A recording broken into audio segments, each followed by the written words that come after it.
बोलो सियावर रामचंद्र भगवान की जय। मोर मुकुट बंसी वाले की जय। कल हमने सुना कि सभी लोग मागध, सूत, बंदीजन, कवार, ये सभी श्री रघुनाथ जी महाराज की बारात में सम्मिलित होकर के चले हैं और सबके हृदय में यही अभिलाषा है कि कब हम श्री राम और लक्ष्मण को नयन भर करके देखेंगे।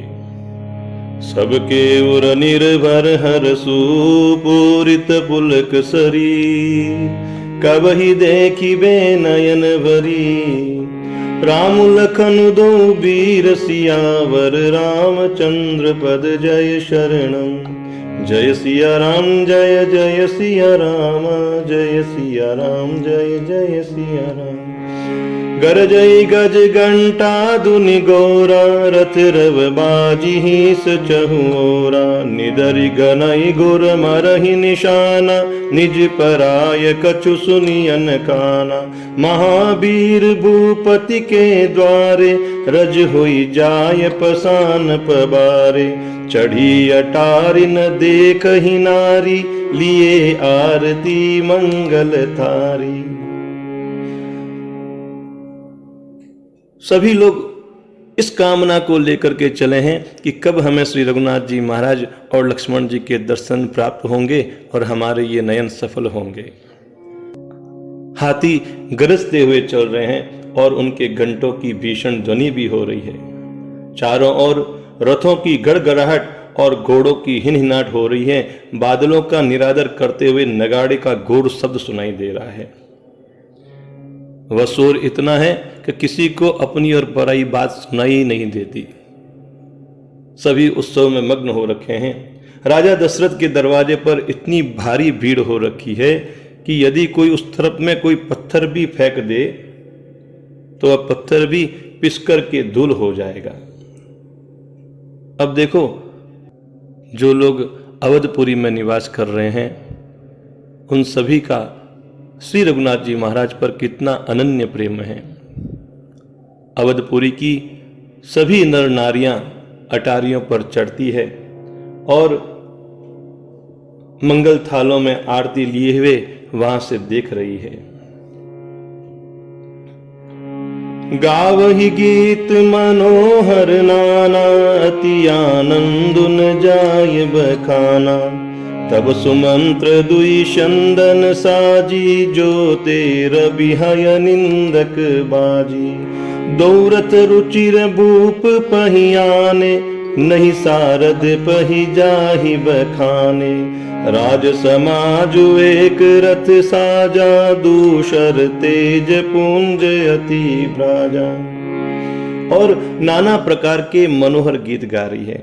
देखो, हाथों में मंगल थाल हैं और बाहर खड़ी होकर के अटारियों पर उस बारात को देख रही है, उसकी शोभा को निरख रही है। मंगल सगुन हो और उन सब की आरती के द्वारा विदाई हो, ऐसा उनका भाव है। और नाना प्रकार के मनोहर गीत गा रही है।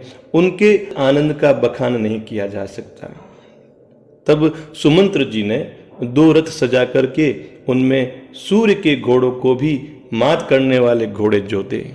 जैसा कि पहले बताया था कि वो घोड़े इस प्रकार से हैं कि जब चलते हैं तो जल पर भी थल की तरह टाप भरते हैं। दोनों सुंदर रथ वे राजा दशरथ के पास लेकर के आए, जिनकी सुंदरता का वर्णन मां शारदा भी नहीं कर सकती। एक रथ पर राजसी सामान को सजाया गया था और दूसरे रथ, जो कि बड़ा तेज पुंज था, अत्यंत शोभायमान था, उस पर श्री दशरथ जी महाराज ने वशिष्ठ जी को हर्षपूर्वक चढ़ाया और तेहि रथ रुचिर वशिष्ठ कहू, हरसि चढ़ाई नरेशु।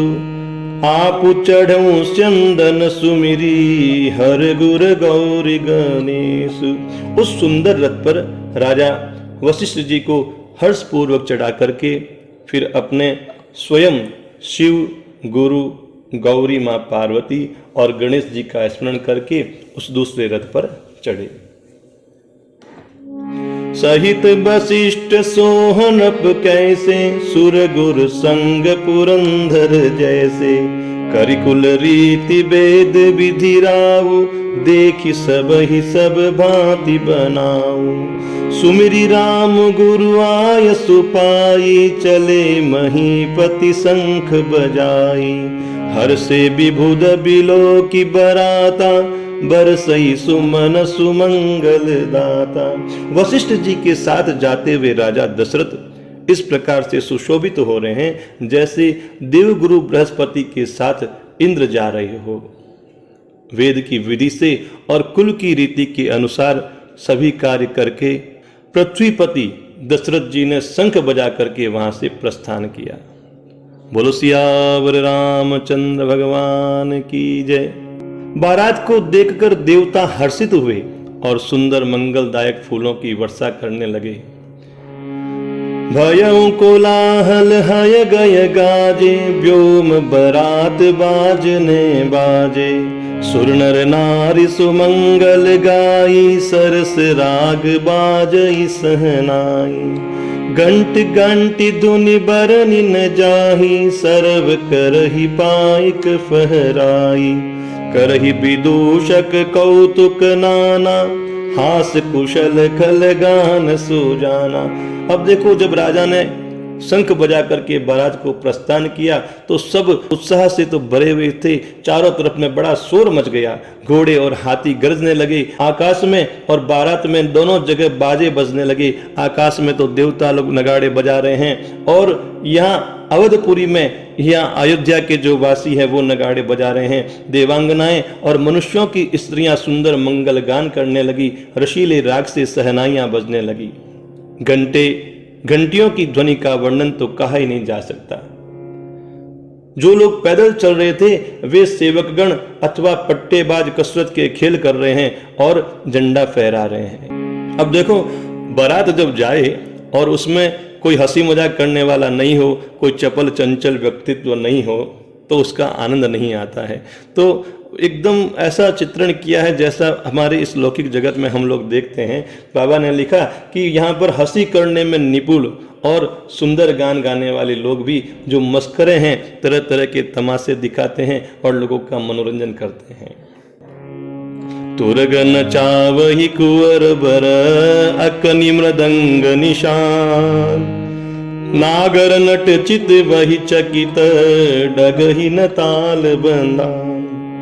सुंदर राजकुमार मृदंग और नगाड़े के शब्द सुनकर के घोड़ों की उन्हीं के अनुसार इस प्रकार से नचा रहे हैं कि वे ताल के बंधन से जरा भी डिगते नहीं हैं। और जो चतुर नट है वे चकित होकर के यह सब कुछ देख रहे हैं। बोलो सियावर रामचंद्र भगवान की जय।